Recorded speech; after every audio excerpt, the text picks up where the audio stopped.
I see where uh you found your purpose, right? Being from a family of educators, right? Um, Yes. how has teaching helped your soul's progression? Kirsten, tell me Ooh, about that. that's a man, that's a beautiful question. Oh my gosh. And just as I sit here and think on that, I'm just like, I believe as far as my soul's progression, it's just allowed me to like not be fearful of, what's unknown. Because when you step into the classroom, especially in today's climate, Ooh, you don't know what you walking into.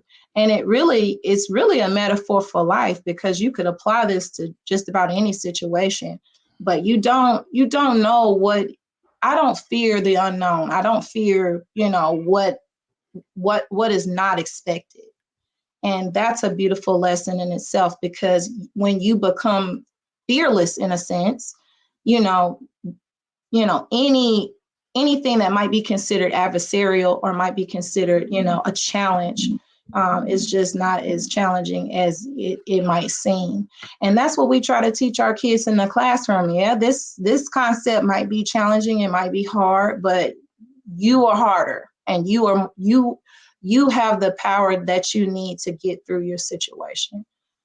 So that's the first thing that I thought of when you mentioned that.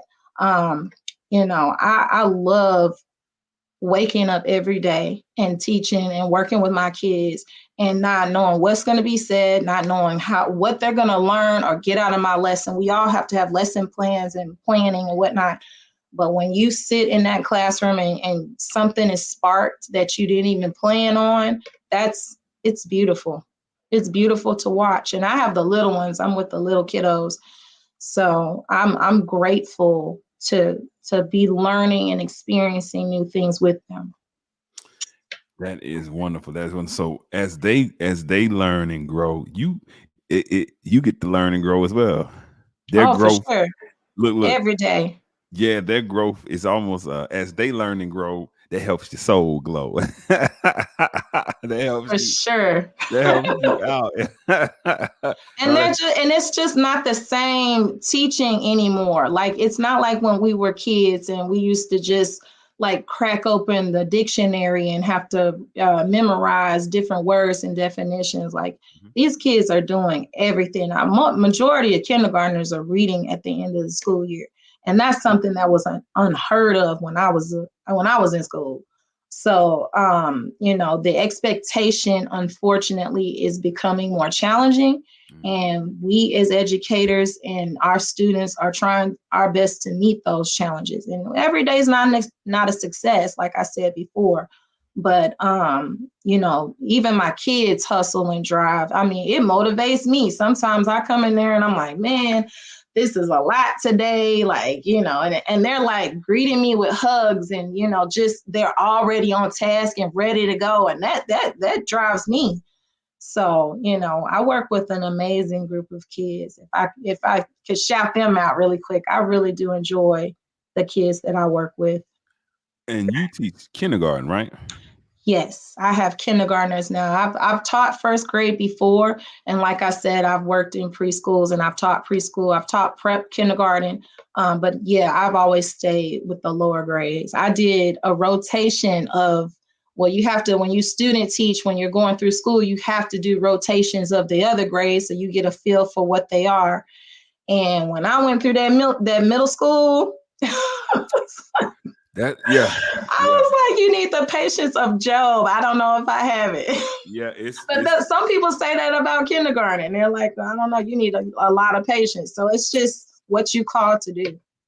man. With kindergarten, you can kind of slap, make a loud boom or something, and they be like, oh, you know. But with Yeah, middle there is school, more they of be like, a sense of wonder with the little ones. yeah, they Yeah. still have that inquisitiveness, and then Yes.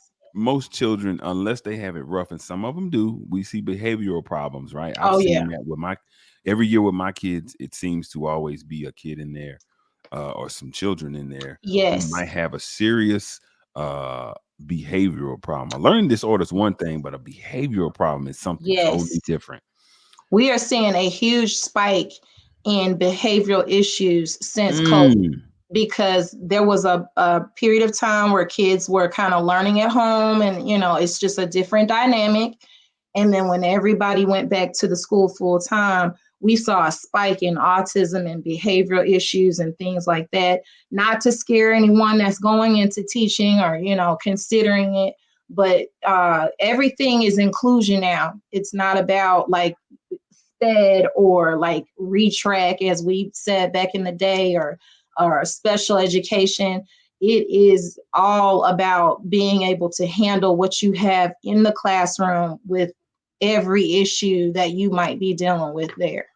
Ooh, yeah. Middle school is rough. I know that. I Yes, mean, because in any era, middle school was always the hardest. it is. It was It's hard when we it's were the back. most it's the most biological changes. So Yeah, it's going to be harder. yeah. It's everybody's imbalanced. Everybody's Yes. everybody's imbalanced. That right there, whoo, that can lead to a rough time.